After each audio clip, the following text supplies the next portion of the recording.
Higher Education, Research, Science and Technology, in collaboration with the National Accreditation and Quality Assurance Authority, has today convened a validation workshop on the proposed amendments to the Tertiary and Higher Education Act 2016.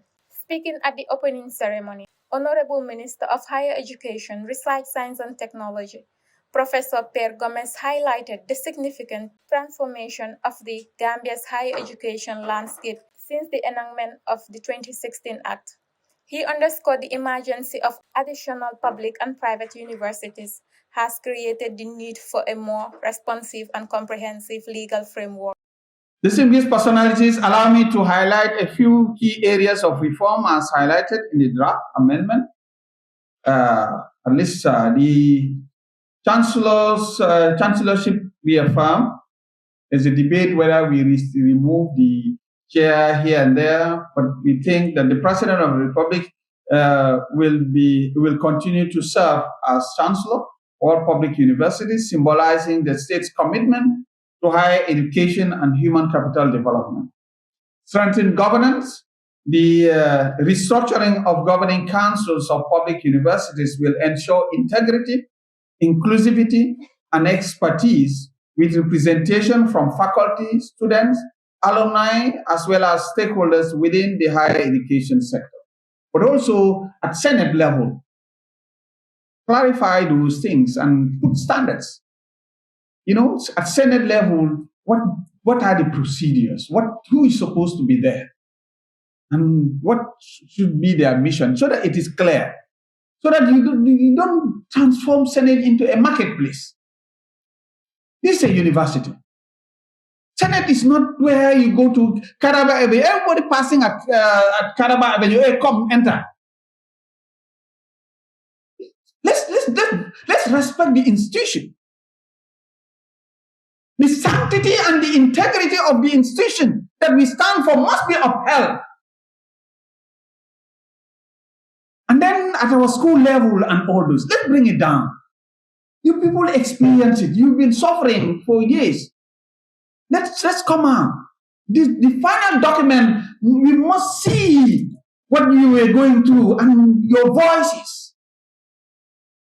As I said, you know, we haven't given and mentioned all the issues, but we want to hear you so that there is transparency, there is clearance.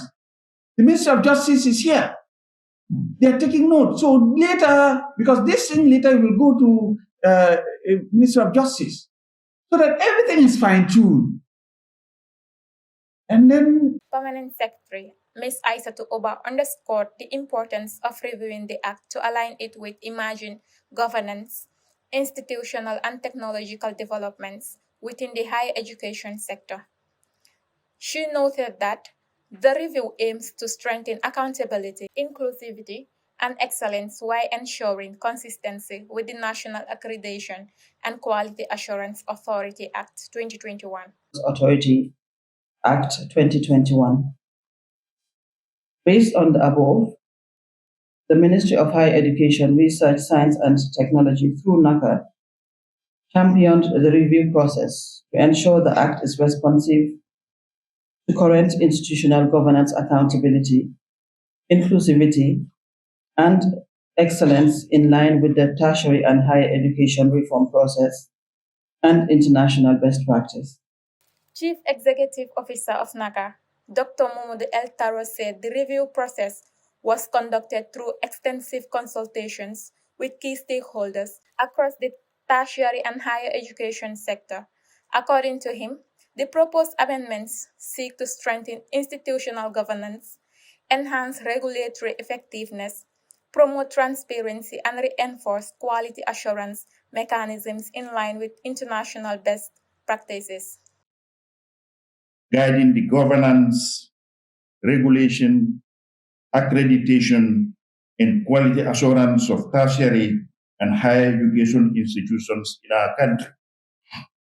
However, over the years, the higher education landscape has undergone considerable transformation, both nationally and internationally. new modes of delivery, evolving quality assurance standards. Professor Gomez called on stakeholders to actively participate in the review process by identifying gaps, inconsistencies, and areas requiring reform. He stressed that revised legislation should reflect on realities of the sector, promote good governance, and establish clear standards for the management of tertiary and higher education institutions. The minister further emphasized that the review process is being undertaken transparently and inclusively, with contributions from governing councils, university management, academic staff, students, and other stakeholders. He urged participants to engage in constructive discussions to ensure that the final act serves the interests of present and future generations. The validation workshop forms part of the ongoing efforts to strengthen the legal and regulatory framework governing tertiary and higher education in the Gambia and to align the sector with national development priorities and international standards. For The Voice TV, I am Janke Kujaba reporting.